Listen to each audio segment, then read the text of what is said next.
Muzammil rights میں خوش آمدید۔ بسم اللہ الرحمن الرحیم۔ یہ دنیا گزرگاہ ہے، منزل نہیں۔ اللہ تعالیٰ نے اس دنیا کو سکون کی جگہ نہیں بنایا، بلکہ یہ سمجھنے اور سنبھلنے کی جگہ ہے۔ یہاں جو انسان صبر کرے، شکر کرے اور اللہ تعالیٰ پر بھروسہ رکھے، وہی کامیاب ہے۔ زندگی میں اگر کسی چیز کو پہلی فہرست میں رکھنا ضروری ہے تو وہ آپ کا ذہنی سکون ہے، باقی سب کچھ عارضی ہے۔ تم نے کسی کا دل دکھایا اور بے پرواہ ہو کر اپنے سجدوں کی تعداد بڑھا دی کہ تم جنت کے حقدار ہو جاؤ گے، تو یہ جان لو کہ وہ رب اپنے حقوق تو معاف کرنے پر رحیم ہے، مگر اپنے بندوں کے حقوق کے معاملے میں بڑا سخت ہے۔ اگر ایک سہما ہوا پرندہ آپ کے ہاتھ پر آ بیٹھے تو پھر آپ پر بھی واجب ہے کہ اس کے لیے شجر بن جائیں۔ انسان کو انسان کی جدائی کا غم نڈھال کر دیتا ہے، کیونکہ انسان کا کوئی نعم البدل نہیں ہوتا۔ اگر ہوتا تو شاید خدا یعقوب علیہ السلام کو یوسف علیہ السلام کا کوئی نعم البدل دے دیتا۔ اگر آپ لوگوں کے ایوب ان کے منہ پر بیان نہیں کرتے، طنز کے بدلے طنز نہیں کرتے، کسی کے کڑوے لہجے کا جواب نرمی سے دیتے ہیں، لوگوں کے رازوں کی حفاظت کرتے ہیں، تو آپ زندگی جیت چکے ہیں۔ سب کا اپنا اپنا سفر ہے۔ کسی کو طلب کی جستجو میں رکھا جاتا ہے، کسی کو بے طلب ہی نواز دیا جاتا ہے۔ کسی کی طلب آزمائش ہے تو کسی کا نوازے جانا آزمائش ہے۔ سب عطا ہے اور عطا آزمائش ہے۔ جب ہم کسی کو معاف نہیں کر پاتے تب پتہ چلتا ہے کہ اللہ تعالیٰ نے حقوق العباد انسان کے ہاتھ میں کیوں دیے ہیں، کیونکہ کچھ دل آزاریاں انسان چاہ کر بھی معاف نہیں کر پاتا۔ اسی لیے اس معاملے میں اللہ تعالیٰ نے بھی زبردستی نہیں کی۔ کسی کے کردار کا مجھ سے کیا تعلق؟ مجھ سے تو سوال میری نیت کا ہوگا۔ میں کسی کے میلے کفن کو کیوں دیکھوں؟ میری اپنی قبر کے معاملات بہت سخت ہیں۔ اپنوں کی غلطیاں بھی اپنی ہی ہوتی ہیں، مل جل کر سدھار لینی چاہیے۔ انا اور تکبر کی دستار باندھ کر دوسروں کے جھکنے کا انتظار نہیں کرنا چاہیے، اور یہی رشتوں کی بقا کا راز ہے۔ تم کبھی بھی لوگوں کے معیار پر پورے نہیں اتر سکتے، چاہے اپنی ساری اچھائیاں ان پر نچھاور کر دو۔ خاموشی سے خود کو بدل لو، کیونکہ سکون لوگوں کو راضی کرنے میں نہیں بلکہ خود کو سمجھ لینے میں ہے۔ اگر غلط جگہ پر آپ اپنا بہترین بھی پیش کریں گے تب بھی وہ قدردانوں کے لیے کبھی کافی نہیں ہوگا، جبکہ صحیح جگہ پر آپ کا محض موجود ہونا ہی قابل ستائش اور خوشی کا باعث ہوتا ہے۔ زندگی کے کسی بھی درد کو روکنے کا واحد طریقہ یہ ہے کہ یہ حقیقت قبول کر لی جائے کہ کچھ بھی تمہارا نہیں، نہ کبھی تھا، نہ اب ہے، نہ کبھی ہوگا۔ یہ سب دنیاوی وابستگیاں ہیں، اللہ کی عطا ہے، اللہ ہی کی ملکیت ہے، اور آخر کار اسی کی طرف لوٹ جانی ہے۔ اگر آپ کچھ حاصل کر لیتے ہیں یا خدا آپ کو بہتر سے بہترین عطا کرے تو اس کا ذکر دوسروں کے سامنے نہ کریں۔ ہر نظر آپ کو دیکھ کے خوش نہیں ہوتی، ہر نظر آپ کے حق میں دعا نہیں کرتی۔ کچھ دل اس قدر بیمار ہوتے ہیں اور کچھ آنکھیں اتنی حسد زدہ ہوتی ہیں کہ وہ آپ کی خوشیاں چھین لیتے ہیں۔ جب کوئی شخص آپ کے لیے نہیں ہوتا تو کائنات اسے ایسے حالات میں ڈال دیتی ہے کہ وہ خود ہی غلطیاں کرنے لگتا ہے، آپ کو تکلیف دیتا ہے، مایوس کرتا ہے، تاکہ آپ یہ سمجھ سکیں کہ وہ آپ کے لیے نہیں ہے۔ کیا تم نے سمندر کنارے کھڑے موسیٰ علیہ السلام کو دیکھا ہے؟ آگے سمندر تھا، پیچھے فرعون کا لشکر، مگر ان کا یقین زندہ تھا۔ کیا تم نے بند دروازوں کی طرف دوڑتے یوسف علیہ السلام کو یاد کیا ہے، جہاں گناہ کرنا آسان تھا مگر انہوں نے اپنے رب کی پناہ کو چن لیا؟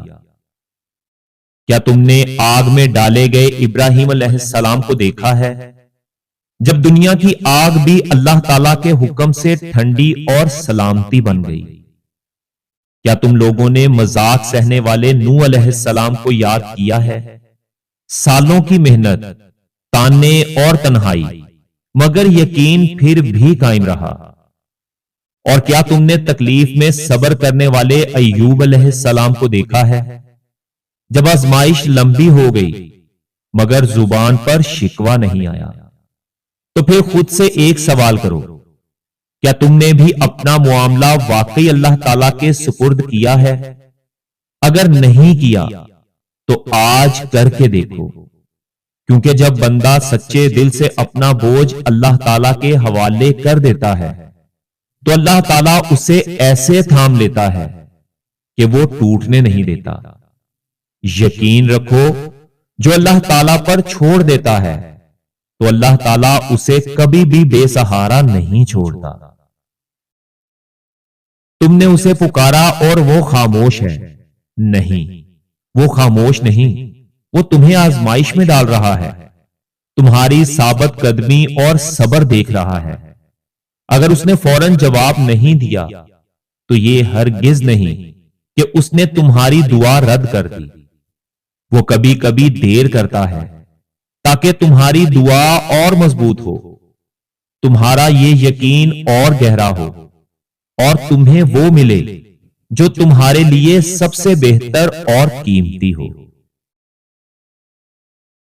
جب کوئی انسان ڈوب رہا ہوتا ہے تو اسے تیرنا نہیں سکھایا جاتا، اسے ہاتھ دے کر بچایا جاتا ہے۔ اسی طرح مشکل وقت میں ہمیں نصیحتوں اور مشوروں سے زیادہ ان لوگوں کی ضرورت ہوتی ہے جو خاموشی سے ہمارے ساتھ کھڑے رہیں۔ جن لوگوں کی تربیت میں کمی رہ جاتی ہے، پھر وہ لوگ ساری عمر دوسروں کی کردار کشی، تانا زنی، تعصب پھیلانے اور سکون برباد کرنے میں پیش ہوتے ہیں۔ کسی کو مجبور نہیں کرنا چاہیے کہ وہ آپ کو وقت دے، آپ کو برداشت کرے۔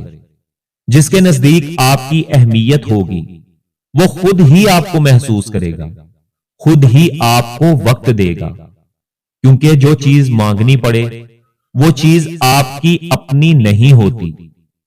اپنی چیز پر تو انسان کو مکمل حق حاصل ہوتا ہے، جو چیز مانگنی پڑ جائے اس پر اپنا کوئی اختیار نہیں ہوتا۔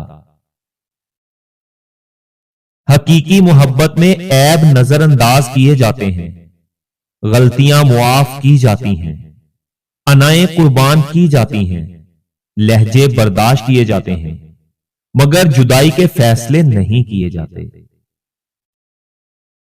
محبت میں مجبوریاں آئیں تو سب مجبوریوں کو مجبور کر کے محبت چننا، اپنی زندگی کا فیصلہ خود لینا، کیونکہ آج اگر جذبات میں آ کر محبت چھوڑ دی تو زندگی بھر زندہ لاش کی طرح گزرے گی، اور جن کی وجہ سے آپ مجبور ہو کر محبت چھوڑو گے وہ بھی آپ کا ساتھ کبھی نہیں دیں گے۔ کچھ رہ جائے گا تو زندگی بھر کا پچھتاوا۔ مان رکھنا سیکھیے، کیونکہ زندگی بہت چھوٹی ہے، اور کوشش کریں کہ کسی کا مان، اعتماد، اعتبار نہ ٹوٹنے پائے، کیونکہ وقت تو گزر جاتا ہے لیکن دی ہوئی تلخیوں کے نقش باقی رہ جاتے ہیں۔ جو انسان اندر سے دکھی ہوتا ہے اس انسان میں یہ 4 باتیں ضرور ہوں گی۔ نمبر 1، وہ اکیلا پن پسند کرتا ہے۔ وہ بھیڑ میں رہ کر بھی خاموش اور الگ تھلگ سا رہتا ہے۔ اس کی کوشش ہوتی ہے کہ وہ سب سے الگ ہی رہے۔ نمبر 2، وہ زیادہ مسکراتا ہے۔ اپنی اصل کیفیت چھپانے کے لیے چہرے پر مصنوعی مسکراہٹ رکھتا ہے، اور اس کے اندر کیا چل رہا ہے کسی کو محسوس نہیں ہونے دیتا۔ نمبر 3، گہری سوچوں میں گم رہتا ہے۔ ہر بات پر زیادہ سوچتا ہے اور ماضی کے زخم یاد آتے رہتے ہیں، مگر کسی کو ذرا برابر بھی پتہ نہیں چلنے دیتا کہ وہ کن کن طوفانوں سے لڑ رہا ہے۔ اور نمبر 4، وہ جلدی ٹوٹ جاتا ہے۔ چھوٹی سے چھوٹی بات یا یاد بھی اس کی آنکھوں میں آنسو لے آتی ہے۔ انسان جتنا بھی مخلص اور صاف کیوں نہ ہو، الزام لگ جایا کرتے ہیں۔ انسانوں کی فطرت ہے الزام لگانا، لیکن دل پہ کچھ بھی نہیں لینا چاہیے، کیونکہ آپ جو کچھ بھی ہیں وہ آپ کا رب بہتر جانتا ہے۔ لوگوں کا تو کام ہے باتیں بنانا۔ آپ اپنے رب پر یقین رکھیں اور خود کو صاف رکھیں، باقی رب سب کچھ بہتر جانتا ہے۔ زندگی بنانی پڑتی ہے، اس لیے اس سے لڑنا پڑے گا۔ ہر روز ایک نئے امتحان، ایک نئی مشکل، ایک نئے تجربے کے لیے تیار رہنا ہوگا، پھر کہیں جا کے یہ گزارنے کے قابل ہوگی۔